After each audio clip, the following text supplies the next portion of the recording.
technology with knowledge of research. So for those of you who are online, that is my Twitter handle. Feel free to share your sentiments as we go along or towards the end. And please remember to tag at Microsoft ADC as well. So today we'll talk about writing good research. It's a very, very specific topic. We're not talking about doing good research because you have to first do the research and then write about it. So doing good research is an entirely different topic for another day. But today I'm really going to narrow down on the writing itself because it's part of communicating our science. I'm going to give a brief background of why am I qualified to run this session, and I'll just give some of my experience from research. So I have about over 20 publications, both in peer-reviewed journals, peer-reviewed conferences, as well as online articles. One of my favorite platforms to which I've contributed is the Conversation Africa, where excuse me, where I've now written about 4 articles, the recent one actually having been this year. And so some of the things that I share today have been from my own experience as a researcher as well as a research writer in those aspects. I also hold one copyright license for an application that I built as part of my PhD. So after I finished the PhD, the University of Cape Town processed a license for the invention that came out of that, and it's one of the beautiful things about doing good research because it can actually lead to an innovation that is copyrightable or patentable if you're in pure sciences. Um, I'm also a paper reviewer for an international conference in computer science education, which is the area where my research works in, both from the programming perspective as well as the mentorship perspective. So my research area broadly falls in computer science education. And for 3 years now, I've contributed as a reviewer for that. What that means is I form part of the team that reviews, does a blind review to the papers that people submit to that conference. If you're not familiar with the term of blind reviewership, that means that neither the reviewer does not know who the author is. So in some conferences, you submit a paper without your name on it until it's either accepted, then you put your name just to reduce the bias. So a double blind review is where the reviewer does not know who the author is, and the author does not know who the reviewer is. So I have contributed as a reviewer for 3 years to that conference, and I have also been a member of the international committee for SIGSE, or Special Interest Group for Computer Science Education Conference, which is one of the premier conferences in computer science education. So this is very briefly the background that I have in research, and one which I will continue to have because research is a lifelong skill that I intend to continue doing throughout my work. So today we'll cover these 6 things. So we're going to explore some of the landscape of research in Africa because I think it's just a good idea to look at some of the statistics that are around research production in Africa. We cannot obviously explore everything, but I just have some brief highlights of what it looks like. And we are also going to understand or recognize the importance of good research, define the parts of a research paper, understand high-level writing techniques of 4 parts of a paper. Again, because of time, I cannot go through all parts. And I'll also give some highlights on how to critically analyze a research paper. So for those of you who are part of the Papers We Love team going forward, you can use some of these tips in your own research discussions. And we'll walk away with 5 key lessons from this session. So first, let me start with just exploring some landscape of the research in Africa. And in doing so, I will answer 3 questions. The first is, how much do African countries invest in research and development? So we know that research and development is a very important part of any country's GDP. And so I was curious to understand, just on a very general level, how do African countries and Kenya, what is the GDP percentage? What is the percentage that goes into R&D when we are doing our planning, or even just generally? And then how many science publications roughly come out of Africa, and what is the gender representation of researchers in Africa? Because again, gender is something that I'm really interested in, especially in science. So in exploring some of the landscape, those are just the 3 questions that will give us a nice background for general knowledge of how the landscape looks like. So first, when it comes to average percentage of GDP spending on research and development, generally in the world, all the countries that are really doing R&D, whether at large scale or at small scale, the average is 1.7% of their GDP goes to research and development. And there's another study that says that for every dollar that is spent on R&D, an economy gets $2 back. So it's really a very crucial venture. But on the extreme end, we have the countries that spend the most in North America and Western Europe, almost nearly 2.5% of their GDP, of their spending on GDP goes to R&D. So I just did a quick comparison across most regions. And so the world, which is this bar here, the world is 1.7 as an indicated on average. And then we can see that now the sub-Saharan Africa is about 0.4% on average. Of course, some countries have 0.1, others 0.7, but on average, sub-Saharan Africa countries spend about 0.448 or thereabout of their GDP on research and development. So then narrowing down to just specific countries, I also examined now of the specific countries, I just picked a few. So as of 2019 or 2018 there, or even currently, Israel surpassed even the US in their spending of GDP. And I think if you've been following Israel's technological advancements, you obviously this reflects and it can show. So Israel spends almost 5% of their GDP on R&D. And followed by, and USA is actually behind Israel now in terms of their expenditure, percentage expenditure to R&D. So I just sampled the first 3 non-African countries, and then I sampled a few African countries. So South Africa is the leading country in Africa in their spending of GDP. So we have South Africa is the highest with about 0.8 or thereabout. So there's no country that in Africa that is spending even 1% of its GDP, while the target, according to the African Union, if you've read the Agenda 2063, it actually indicates that the target ideally will be for African countries to spend at least 1% of their GDP on R&D. But as it is now, the highest is South Africa with about 0.8 or thereabout. Kenya's spending has actually really gotten better over the years. So it's currently 0.7 or thereabout. And then we can see it goes on and on. So Kenya is actually among top 5 in Africa in terms of GDP in spending, but still, there's still quite a long way to go. If not top 5, then top 10. There's still quite some room to go. And then I also looked at how many science publications have come out of Africa, and a really nice study was done to look at the publications. Please note that these are journal publications. They don't account for conference publications or short papers or the like, but they give a representation. So between 2001 and 2018, roughly Africa produced about over 500,000 journal publications, which in comparison to the rest of the world, you can see that over 6.6 million was produced in the world. And in that period, South Africa produced still has the highest production in terms of research publications. So when you think about research, ideally you have to compare what is the output, because people can be doing research, but they're not publishing.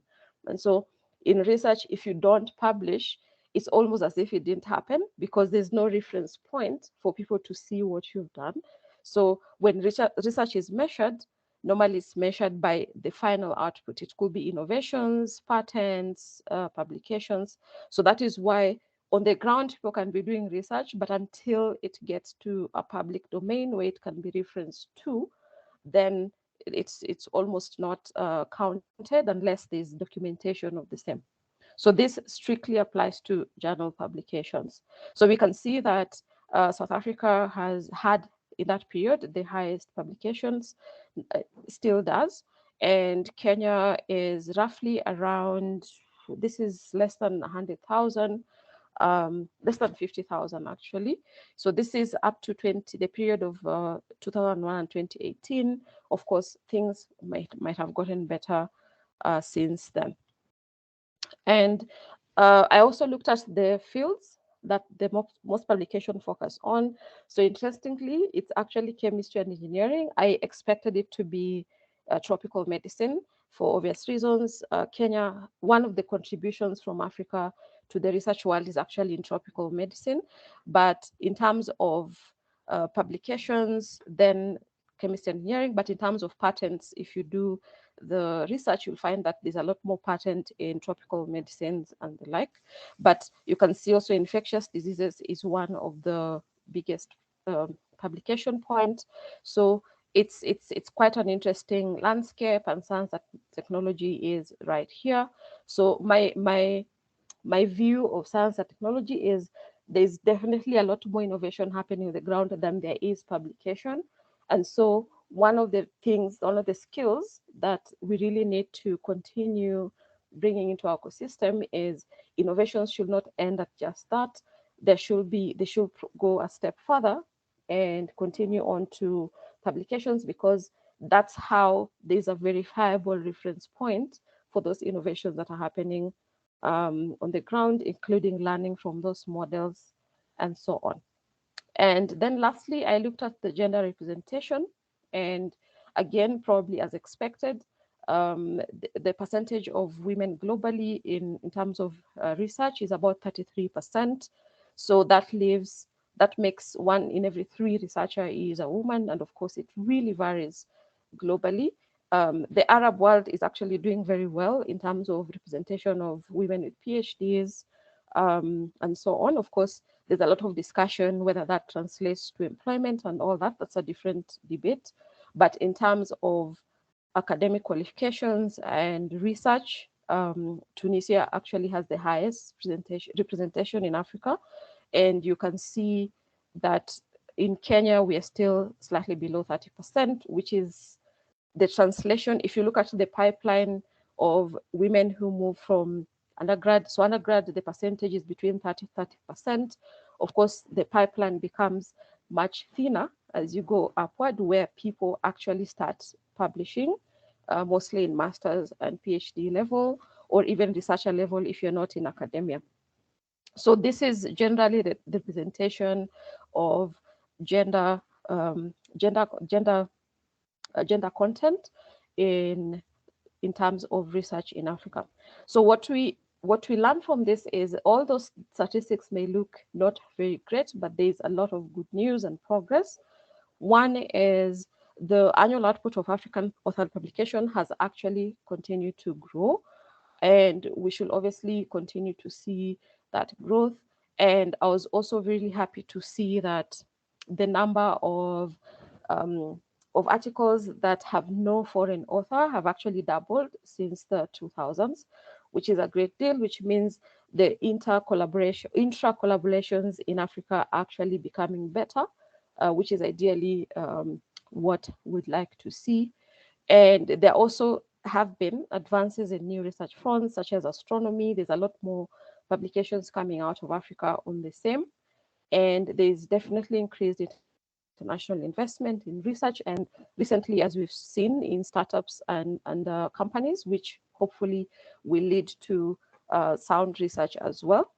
And between that period that I've just covered in terms of publications, a lot of the science publications also substantially and exponentially increased from up to almost 20 times since the beginning of the 2000s.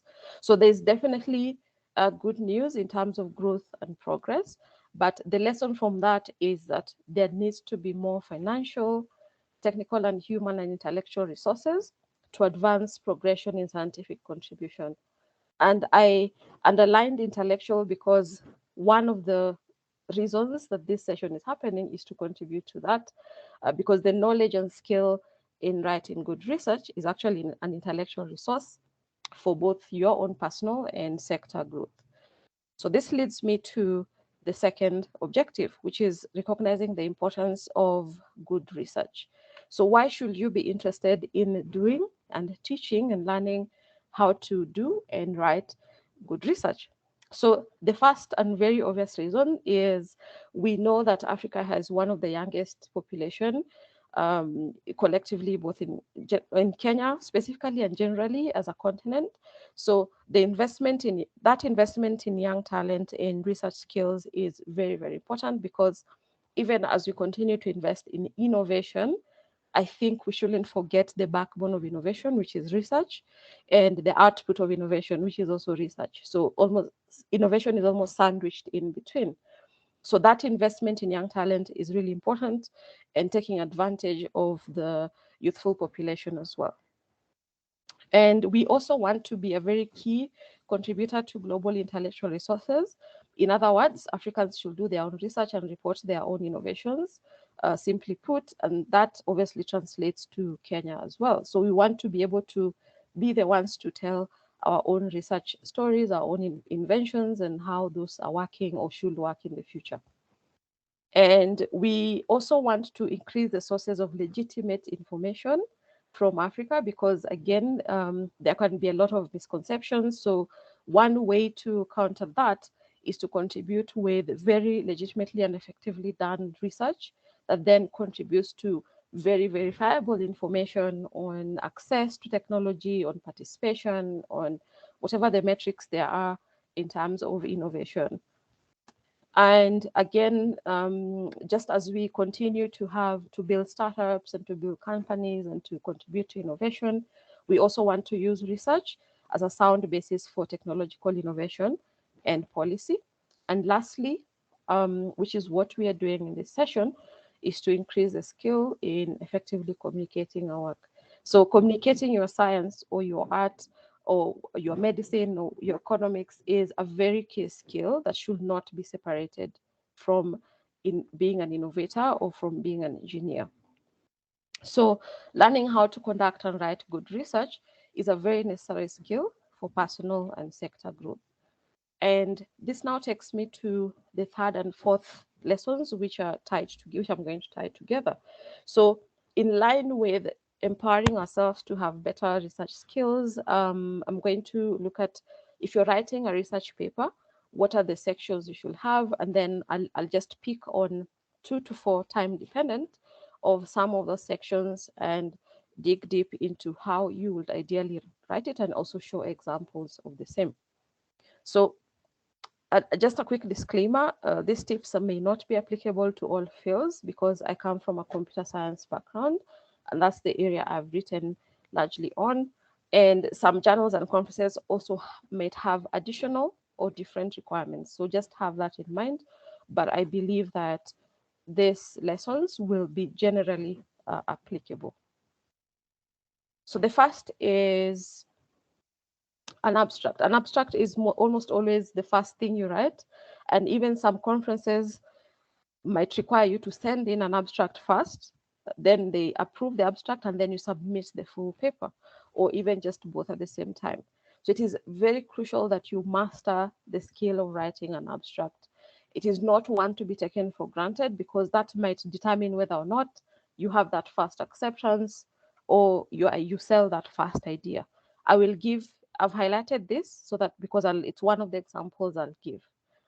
The next one is the introduction. So after abstract, most papers have an introduction, and this is where you focus on the general and specific problem. So it's almost like a funnel. You start from the general problem, move to a specific problem. You have to have research questions in your introductions, a summary of the methodology you're going to use. This is separate from the methodology section or the method section. And you summarize the contribution of the paper, and then you describe the sections in that paper. Again, the description of the sections, sometimes it's not needed for some papers, but it is one that is welcome. The other aspect is related work, or in longer documents like this is we call it literature review, but usually in papers it's almost always referred to as related work. And again, I will give an example of this as well. The other aspect of a paper is context, because again, the research is done within a certain context. So the context within which the research took place usually can be described separately, especially if it is a large paper. But sometimes you can find it in the methodology. So again, I will look at an example. And the other section is methods or methodology, as some people call it. And this is where you describe how did you design the research, what are the research questions that this paper is answering, who are the study participants, what is the data collection and analysis method you've used, and in some cases, how did you evaluate the tool? If you build an app and you tested it among users, how did you evaluate that that app is working? Was it the number of users? Was it how much time they took on the application, and so on? So those are examples of evaluation criteria.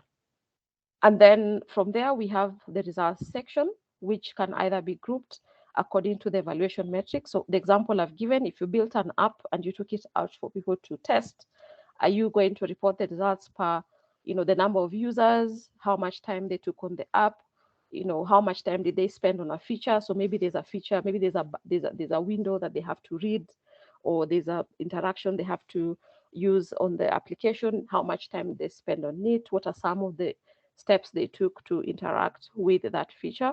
So you can either group your results in that way, or you group it with the research questions that you had asked in the previous methods part. And then after you present your results, you need to have a discussion. In some papers, the results and discussion is the same section. Again, it really depends on how tight the paper is required. Where the number of pages is much very tight, you can combine the two, but where there's a bit of room, you can separate the two sections. And then after that, then there's obviously conclusion. Again, conclusions can be split into different parts.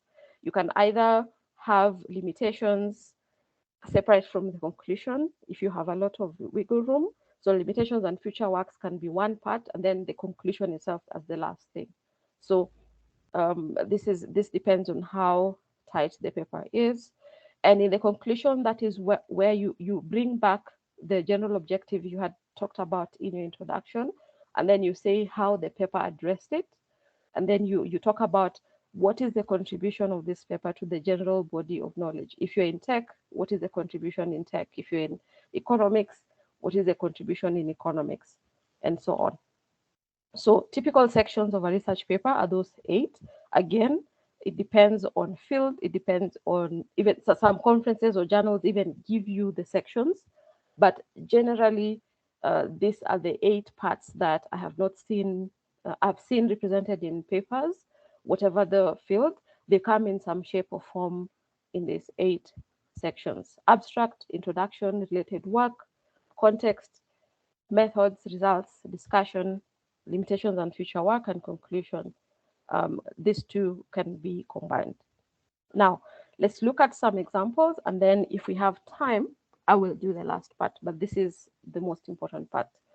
Now, if you take an abstract is the general and specific problem, then methodology, summary of results, contribution of paper, and a good abstract should not be more than 300 words, not less than 100 words. So again, some conferences give you the wording, but that's generally what an abstract should be like.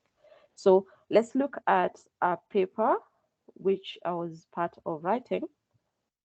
Ruth, can you see this paper? Yes. Okay. So this is a paper that I was the first author of with 2 of my PhD professors. And you can see that this paper's format is double column. Some papers require single column. It really depends on the conference or the journal. So in this abstract, you can see it's really, really short. And what happens is here, if you always start with the general question. What is the general issue that is being solved? Because an abstract is really short, you find that that's probably 1 or 2 sentences. So this starts with talking about the issue with resource constrained environments. That is the general problem in terms of how much resource constrained there could be, but then a lot of people have mobile phones. Then the specific problem is the fact that mobile phones have limitations. So that is what my paper is addressing. And then we go directly to what is the approach that this paper took. What is it that this paper is going to talk about? And that's usually a bit longer, maybe 2 to 3 sentences. So this sentences here describes the approach or the model or whatever it is that this paper is actually about to address that specific problem. The research addresses specific problem, not general problem. If you address the specific problem, then hopefully it will lead to general problem. The reason why I'm stressing that is, as a single researcher, you cannot single-handedly solve general problems. It's like saying traffic in Nairobi. You actually cannot solve traffic in Nairobi, but maybe you're the designer for a more effective um, traffic light. So that single, so your specific problem is that the design of the traffic lights is poor, for reasons you give, but the overall problem is traffic.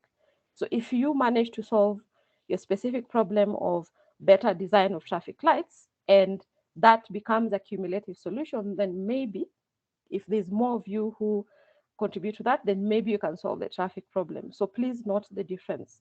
You cannot single-handedly solve general problems, they form context. So you can solve a specific problem, and then hopefully, if they scale, it will lead to the solution of general problem. So this here, what I've highlighted is now the approach. Like I said, what does this paper do to address the specific problem? And then what is a summary of the results? So this is a summary of the results. And then lastly, what is the contribution of this paper? So that is that structure that is followed. Let me quickly show you now a separate example that is not mine to see just the uniformity across board.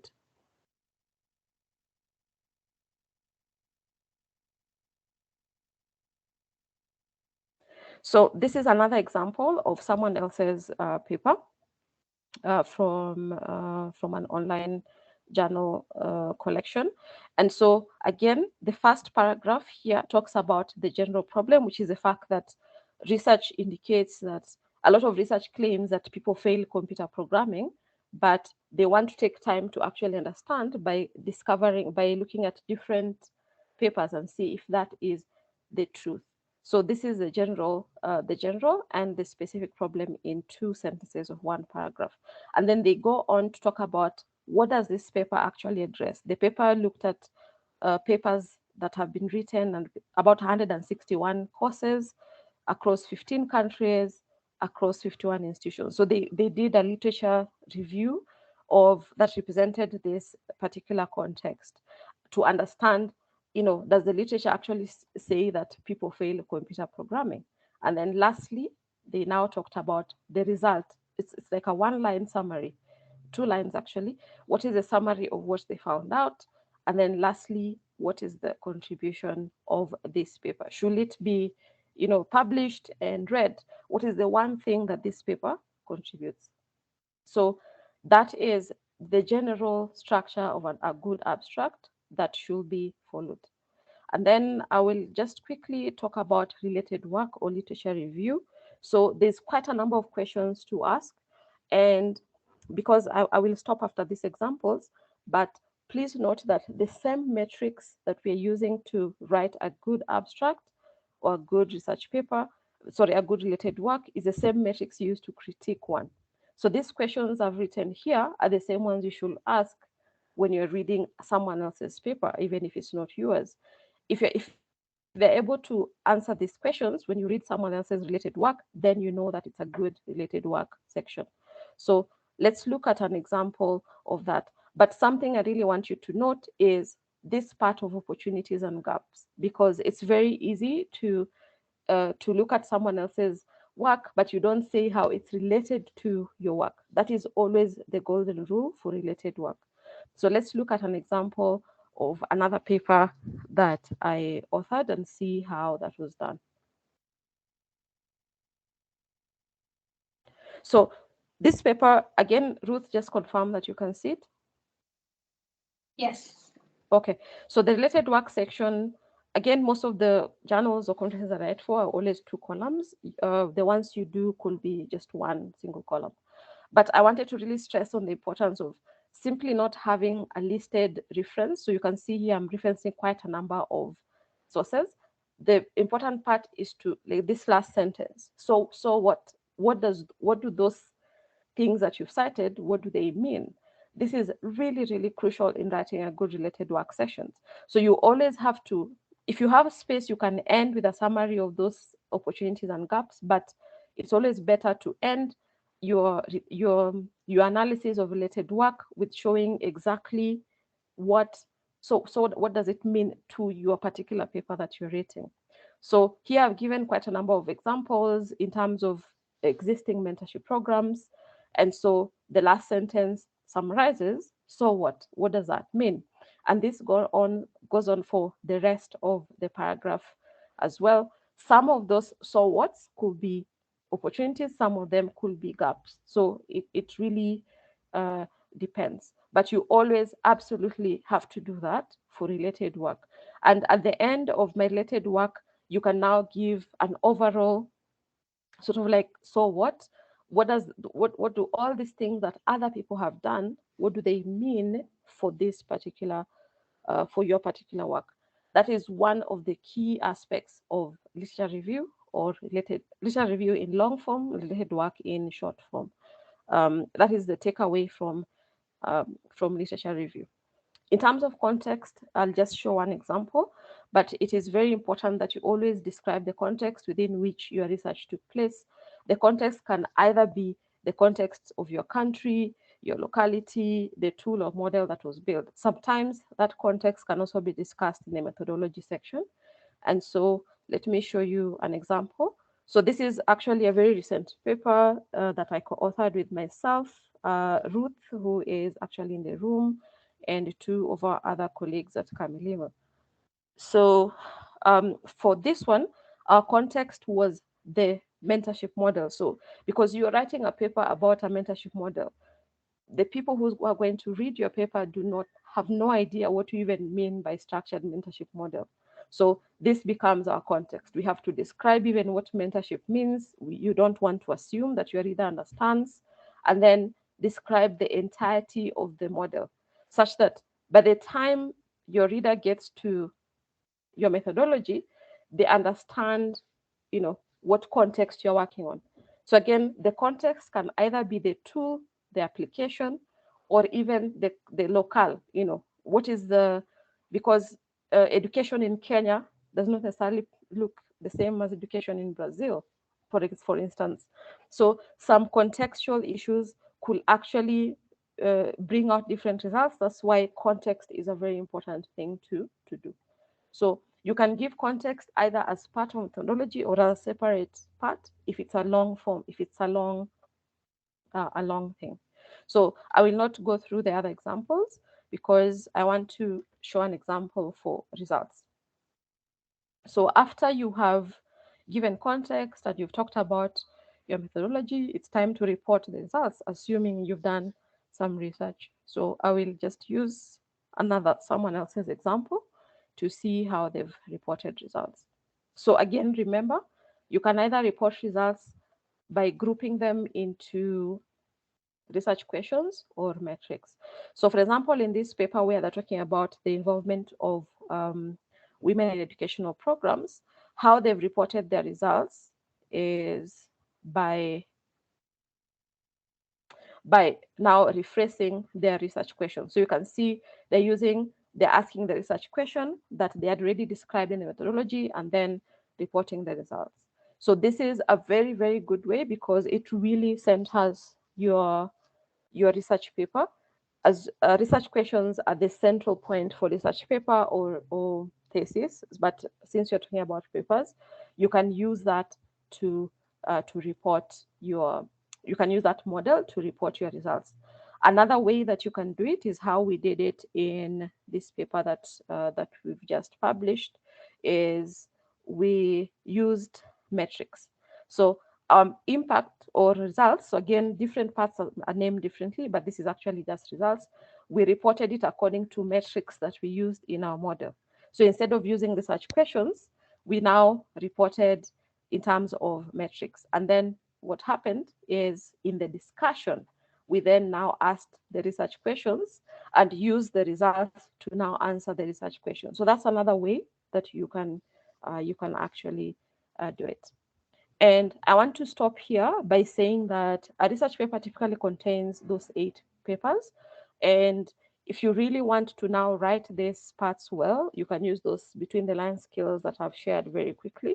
And to review papers, you use the same criteria, but for someone else's work. For instance, I'll just give an example for abstract. These are some of the questions that you can ask when you're critiquing someone else's abstract. Probably one of the most important question is there a so what or a contribution at the end of the abstract? This gives you a guide on how you can critique someone else's work, especially when you're reviewing a paper. And I'm gonna end there so that we have about 10 minutes for questions. Thank you.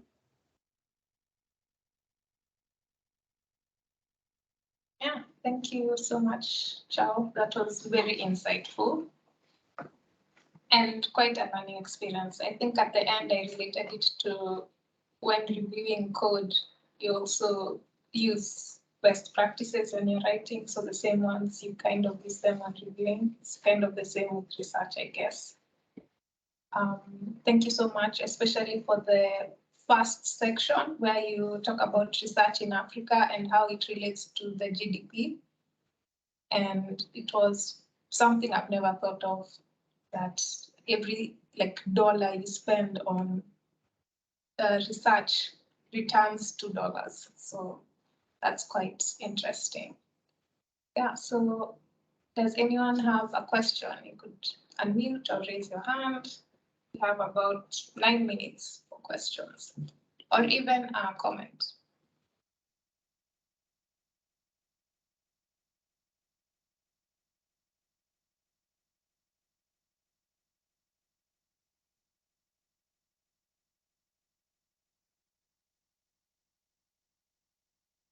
Daniel, I can see you're not muted, but we can't hear you if you're speaking. Maybe your mic has a problem.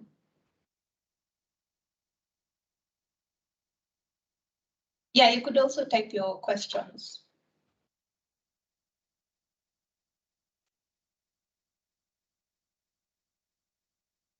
Maybe I could start with one question. Okay. So sometimes when I look at a research paper, okay, so I skim it because it's too wordy sometimes and you don't have enough time. So generally I go maybe to the abstract or I read the problem and then I go to the results.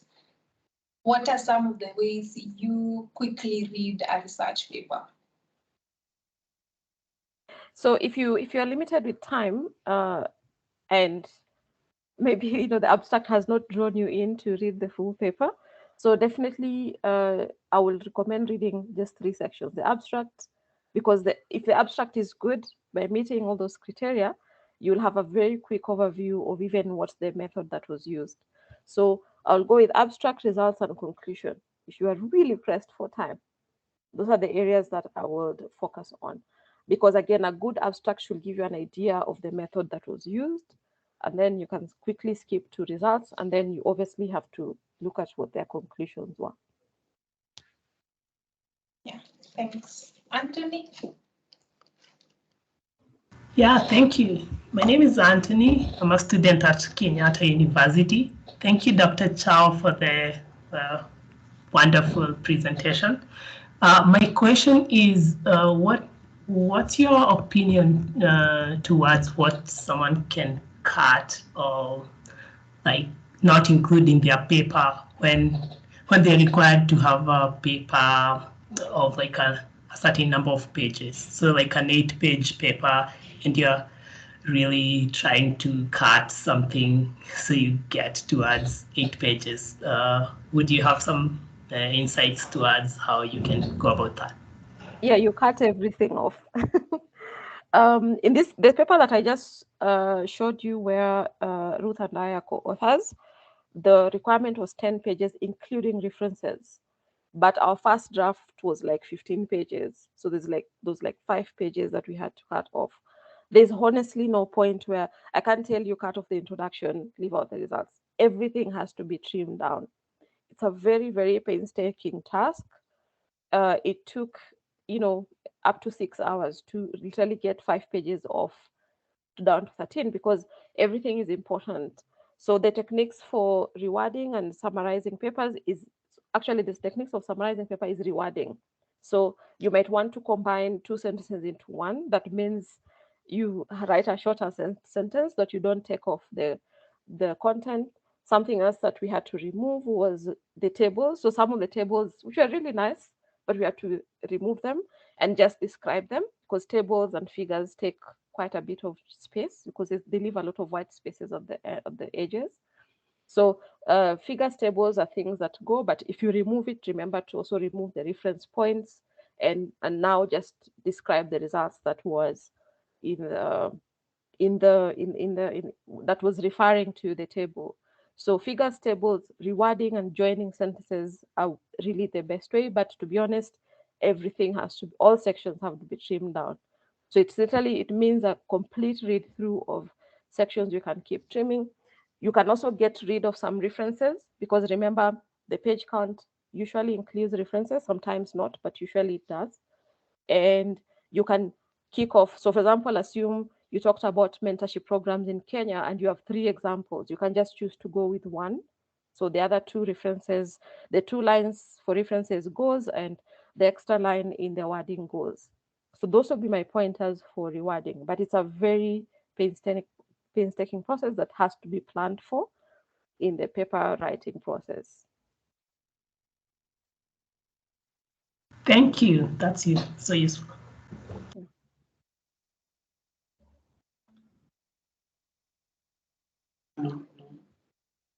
Okay. Thank you so much, Chao. I can see there are no more questions, but I just had one for me. oh, okay. Sorry, I had one just closing question, but the other one is stole from me. I had to ask about the tips for reviewing quickly, and I think I really liked that approach of getting to abstract results and conclusion.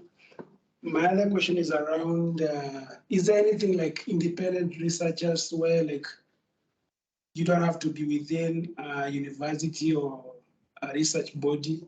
I've seen you guys have published. I didn't know that Ruth, you've also been publishing stuff. So I want to know. I'd like to know, like, if you have any tips on that, like.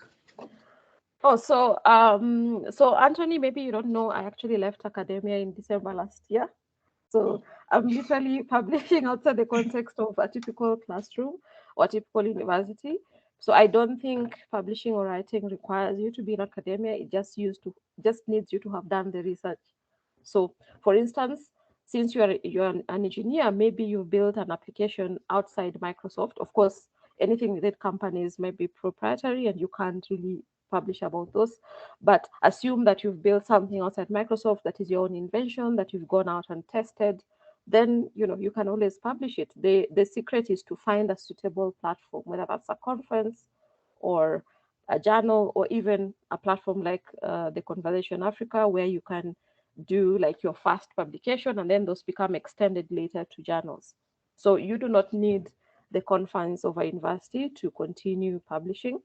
We are able to obviously publish Kamilimu work because Kamilimu does quite a lot of research-based. The Kamilimu mentorship model itself is research-based.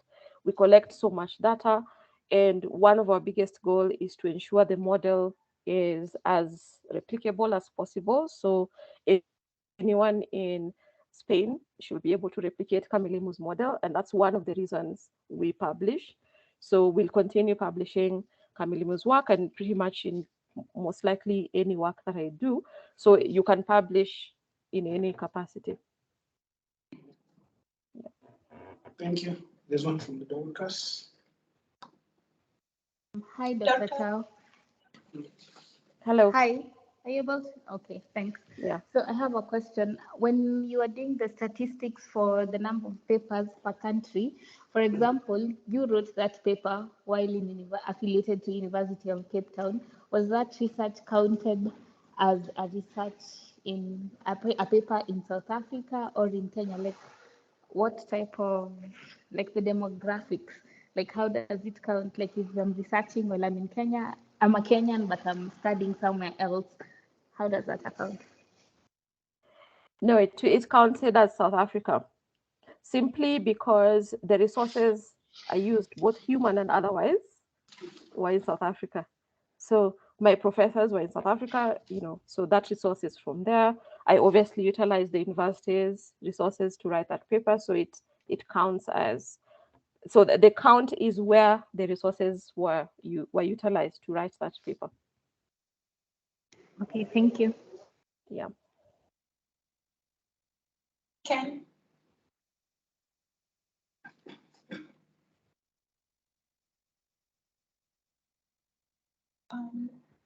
We can't hear you, Ken. Maybe you could type it. There's also someone else I saw raise their hand, just in case you still feel like asking the question. June? Yes, I think it was you.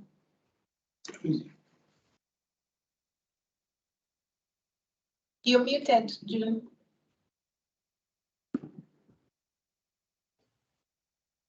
Yeah, so maybe Ken and June, you could type your questions as well. And by the way, I think the chat function is disabled. It says that only available to team members. oh, okay, we'll fix that. Sorry about that.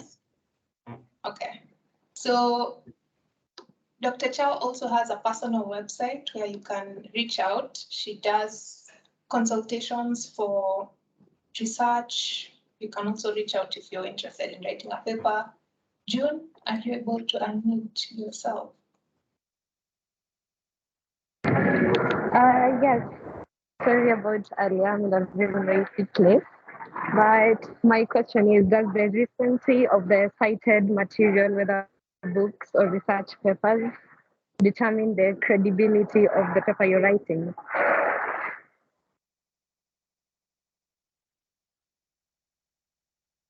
Chao, you're muted. But you can see my screen. Sorry. Yeah. So something else that I didn't quite cover in the critique for when you're critiquing related work is I did ask that does it use recent work? So ideally, in the last 5 years, that is ideal. However, there's an exception. If you're using theories, so for example, for my PhD research, I used an educational theory that was that the person who started it, discovered it in 1956 or 1950s thereabout. Some theories are very old. If you work in education, some theories, the original theories are quite old, and obviously they keep getting reinvented. But it was important for me to cite the origin.